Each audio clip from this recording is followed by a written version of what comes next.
जैसे कि पोस्टर है उससे भी हम बात करने वाले हैं परिमेय संख्या। परिमेय संख्या की बात करने से पहले हम कुछ अन्य चीज़ों की बात करेंगे, जैसे प्राकृत संख्या,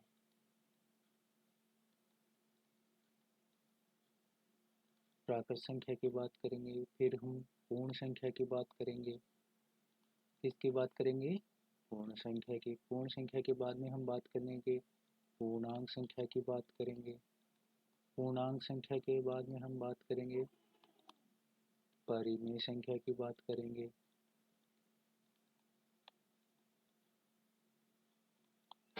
परिमेय संख्या की बात करने के बाद में हम कुछ अन्य चीज़ों की बात करेंगे, जैसे कि संख्याओं के गुणधर्म होते हैं उनकी बात करेंगे। किसकी बात करेंगे?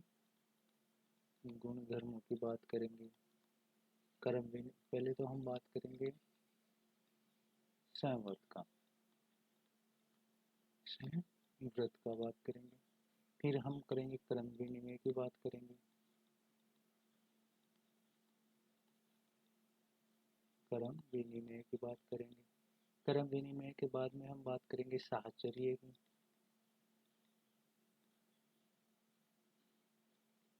फिर हम बात करेंगे शून्य की बात करेंगे, शून्य की भूमिका क्या है। फिर इसके बाद में हम बात करेंगे शून्य की भूमिका के बाद में हम बात करेंगे एक की भूमिका क्या है, एक के बारे में जानेंगे कि एक के बारे में जानेंगे। इसमें हम जैसे कि और भी जैसे बातें करें तो इसमें जा सकते हैं उत्क्रमणीयता की बात करेंगे। हाँ, व्युत्क्रमणीय,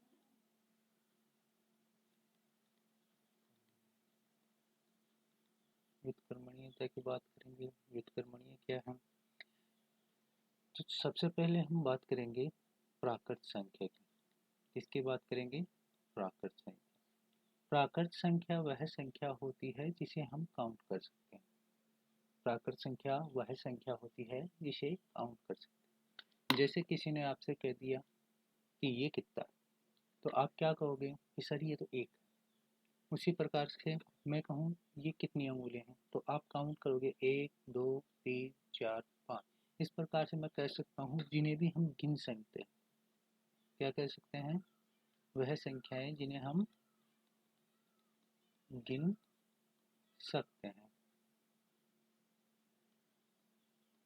जिन्हें भी हम काउंट कर सकते हैं अर्थात जिन्हें हम गिन सकते हैं, वो सभी संख्याएं प्राकृत संख्या कहलाती हैं। उसी प्रकार हम बात करेंगे किसकी? पूर्ण संख्या की। किसकी बात करेंगे? पूर्ण संख्या की। अगर मैं कहूँ अगर जिनमें हम काउंट करते हैं क्या उनमें एक आएगा? जैसे कि काउंट कैसे करेंगे हम? जैसे हम लिखते हैं 1 2 3 4 5, ऐसे जहाँ तक हम गिन सकते हैं वह सभी संख्याएं क्या होंगी? पूर्ण, ये अपनी प्राकृत संख्या होंगी। अगर इसी संख्याओं में कौन सी? इन्हीं संख्याओं में अगर हम जीरो को काउंट कर दें, किसको? जीरो को और जोड़ दें इनके साथ, तो संख्याएं क्या बन गई? 0 1 2 3 4, इस प्रकार से चलती जाएंगी। इन्हें कहेंगे हम पूर्ण संख्या। क्या कहेंगे हम? पूर्ण संख्या। अब अगर किसी के दिमाग में होगा सर उसमें और इसमें अंतर क्या है? उसमें और इसमें सिर्फ इस जीरो का अंतर है। किसका अंतर है? जीरो। किसका? जीरो। बात समझ में आई? इसी प्रकार अगर हम आगे बढ़ेंगे तो पूर्ण संख्या के बाद में हम बातें करेंगे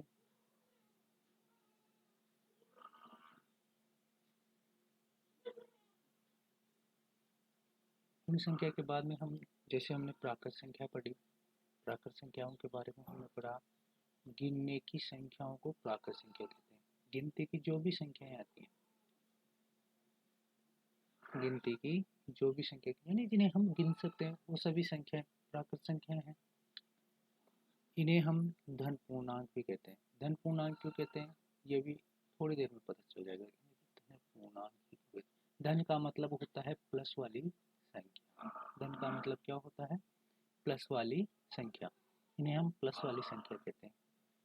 ये इनमें प्रश्न कैसे पूछे जाते हैं वो इसी प्रकार से, या तो आपको ये देख के पूछे जाएंगे या फिर पूछ लेंगे कि प्राकृत संख्या कहाँ से स्टार्ट होती हैं। प्राकृत संख्या स्टार्ट होती हैं अपनी एक से लेकर के अनंत तक चलती हैं, जहाँ तक आप गिन सकते हो। समझ में आई बात? जितना भी अपनी लिख दोगे वही प्राकृत संख्या होगी। जैसे मैं कह दूँ ये कोई नंबर है, ये भी एक प्राकृत संख्या है, इसके जो अलग अलग अंक हैं वो भी एक प्राकृत संख्या है। और हमने जैसे ही पूर्ण संख्या की बात की तो मैंने कहा इसमें शून्य और जोड़ दो। क्या और जोड़ दो? शून्य। यही चीज़ यहाँ लिखी हुई है कि प्राकृत संख्याओं को, देखो शून्य सहित प्राकृत संख्याओं को पूर्ण संख्या कहते हैं। जैसे 0, 1, 2, 3, 4 ऐसे जहाँ तक आप गिन सको वही सब संख्याएं क्या कहलाती हैं? पूर्ण संख्या। फिर हमने बात आगे करें तो फिर आती हैं आगे पूर्णांक संख्या। पूर्णांक संख्या को अंग्रेजी में इंटीजर कहते हैं। हमें अगर नेगेटिव वाली संख्याएं जोड़ दें, कौन सी? नेगेटिव वाली। नेगेटिव वाली कौन सी? जैसे -3, -2, -1, इस तरह माइनस वाली संख्या। अगर जो प्लस वाली संख्याएं हैं उनमें माइनस वाली संख्याएं और जोड़ दें, क्योंकि पूर्ण संख्या में पहले से 0 था और इनमें हमने क्या और जोड़ दिया? माइनस वाली संख्याएं और जोड़ दी, इसलिए ये संख्याएं क्या कहलाएंगी? पूर्णांक कहलाती हैं। और इन्हें दर्शाने के लिए जेड का उपयोग किया जाता है, जेड द्वारा इनको दर्शाया जाता है। समझ में आया क्या? अगर समझ में आया हो तो लाइक और सब्सक्राइब जरूर करें। अब हम बात करेंगे आगे। आगे हम अगर किसी को ये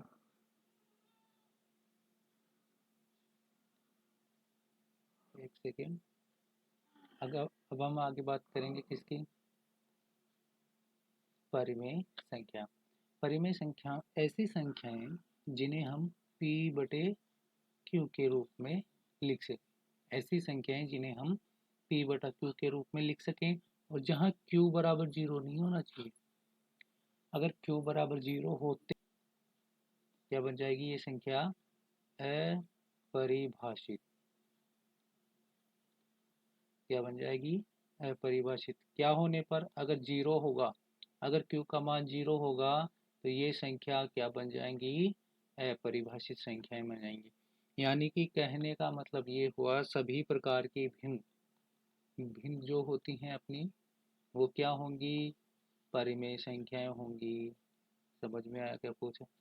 कहने का मतलब जिन्हें भी हम p बटा q के रूप में लिख सकते हैं सभी की सभी संख्याएं पूर्ण संख्या कहलाएंगी। जैसे कि मैं कह दूँ 3, क्या 3 को परिमेय संख्या कहेंगे?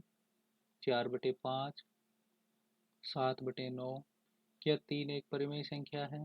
तो कहेंगे हाँ, क्योंकि हम 3 को लिख सकते हैं 3/1। वैसे ही हम 5 को लिख सकते हैं 5/1। आगे चलेंगे, आगे हम कुछ नियमों की बात करेंगे।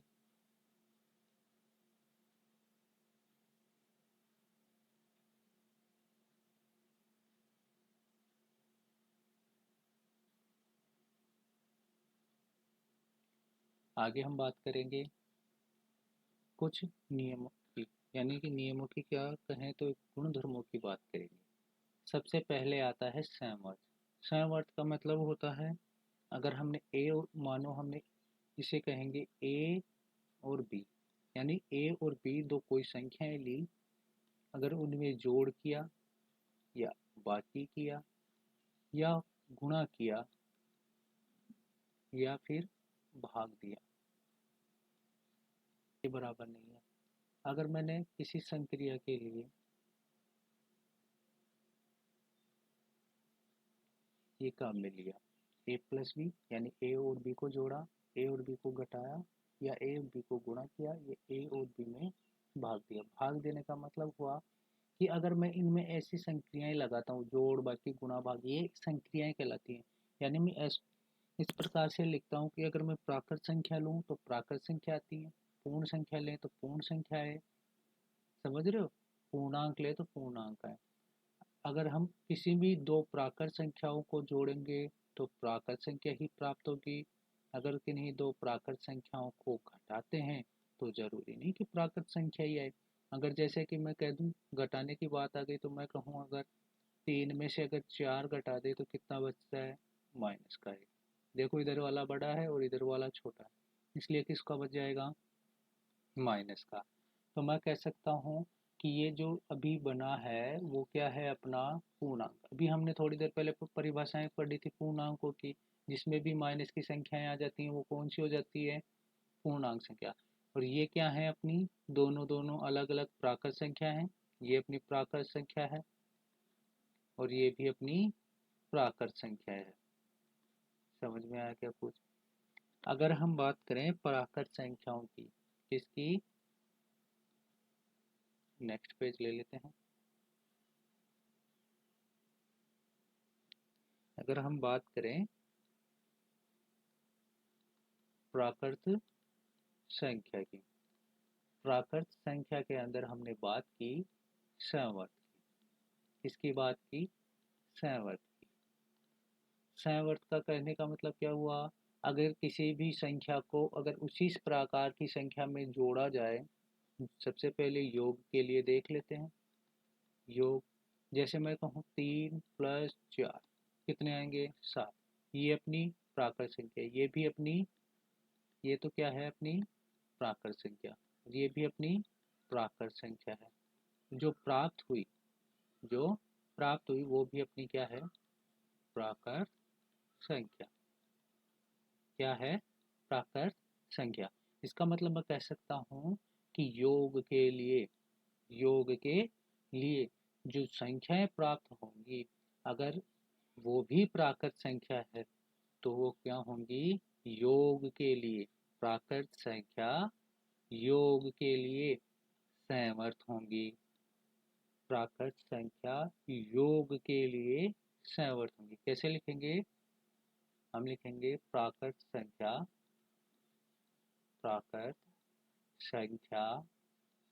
योग के लिए, योग के लिए संवर्त है। और इसे गणित की भाषा में कैसे लिखेंगे, a+b = संवर्त। यानी कि कहने का मतलब a और b को जोड़ेंगे तो कुछ c आएगा। c क्या है, एक अपनी प्राकृत संख्या है। ठीक है, प्राकृत संख्या है, इसलिए ये क्या है, संवर्त। आगे हम बात करेंगे, जोड़ की बात कर ली, अब हम घटाव या उसे कहते हैं व्यक्लन, क्या कहते हैं, व्यक्लन। बात करें हम आगे, तो व्यक्लन के लिए जैसे मान लो हमने लिखा 4 - 3, तो ये आ गया अपने पास 1। हमने लिखा 9 - 8, तो ये आ गया अपने पास 1। हमने लिखा 10 - 2, तो ये आ गया 8। अगर मैंने इसी को लिख दिया कि 7 में से अगर मुझे निकालना हो 3, तो ये बचेंगे मेरे पास 4। ये तो आसान है। अगर मैं कह दूँ 15 में से अगर निकालना हो 11, तो ये भी आराम से निकाल सकते हो, 4 बचेंगे। अगर मैं कह दूँ अब 11 में से मुझे निकालना है 19, तो कहोगे कि सर ये वाली बड़ी है ये वाली छोटी है, इसका मतलब सर -8 बच गए। क्या -8 प्राकृत संख्या है? या मैं कह दूँ 9 में से 9 गए तो 0, क्या ये भी एक प्राकृत संख्या है? देखो, ये अपनी पूर्ण संख्या हो गई और ये अपनी कैसी संख्या हो गई, पूर्णांक संख्या। कैसी संख्या हो गई, पूर्णांक संख्या। इसका मतलब हम कह सकते हैं कि जो प्राकृत संख्या है वो घटाव या व्यवकलन के लिए क्या नहीं है, संवर्त नहीं है। तो इसे लिखेंगे हम प्राकृत संख्या, क्या लिखेंगे, प्राकृत संख्या घटाव या व्यवकलन, घटाव या लिख देंगे व्यवकलन के लिए क्या नहीं है, संवर्त नहीं है। क्योंकि हमें पता है क्या, जीरो और माइनस की संख्याएं प्राकृत संख्या नहीं होती हैं। इतनी बात समझ में आई क्या? अब हम आगे चलेंगे। आगे हम बात करेंगे, शहावत की बात चल रही है। अब इसके लिए हम बात करेंगे, जोड़ हो गया, बाकी हो गया। अब गुणा के लिए बात करेंगे। गुणा के लिए हम बात करेंगे तो मैं कह दूँ, जैसे मेरे पास 1 गुणा 2 करेंगे तो कितना आएगा, 2 आएगा। 4 गुणा 3 करेंगे तो कितना आएगा, 4 तिया 12। ऐसे ही अगर मैं 5 गुणा 2 करूँगा तो 5 दूनी 10। यानी कि कहने का मतलब a इंटू बी करेंगे, दो प्राकृत संख्याओं को गुणा करेंगे तो कौन सी संख्या आ रही है, प्राकृत संख्या है ना। ये भी प्राकृत संख्या है, ये भी प्राकृत, यानी a क्या है, अपनी प्राकृत संख्या है। और ये भी अगर प्राकृत संख्या है, दोनों अगर प्राकृत संख्या है तो कौन सी संख्या प्राप्त हो रही है, प्राकृत संख्या। तो इसके लिए लिख लेंगे a इंटू बी क्या होती हैं, अपनी समवर्त होती हैं। तो इसके लिए लिख देंगे हम अब प्राकृत संख्या गुणा के लिए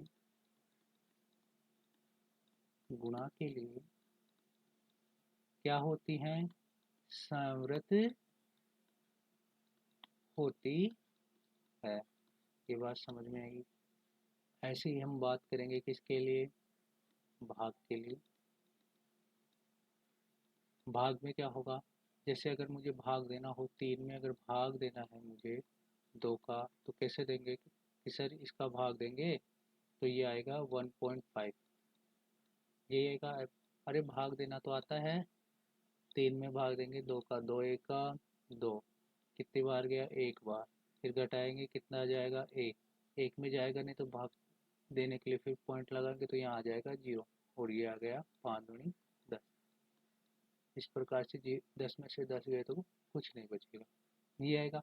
हमें पता है कि दशमलव वाली संख्याएं क्या नहीं होती, प्राकृत संख्या नहीं होती, नहीं है। अगर ये प्राकृत संख्या नहीं है तो हम इसके लिए कह सकते हैं कि प्राकृत संख्या भाग के लिए, किसके लिए, भाग के लिए क्या नहीं है, संवृत नहीं है। भाग के लिए क्या नहीं है, संवर्त नहीं है। इसी प्रकार हम पूर्ण संख्याओं के बारे में लिखेंगे। अब हमने किस के बारे में लिखेंगे, अब पूर्ण संख्या के बारे में।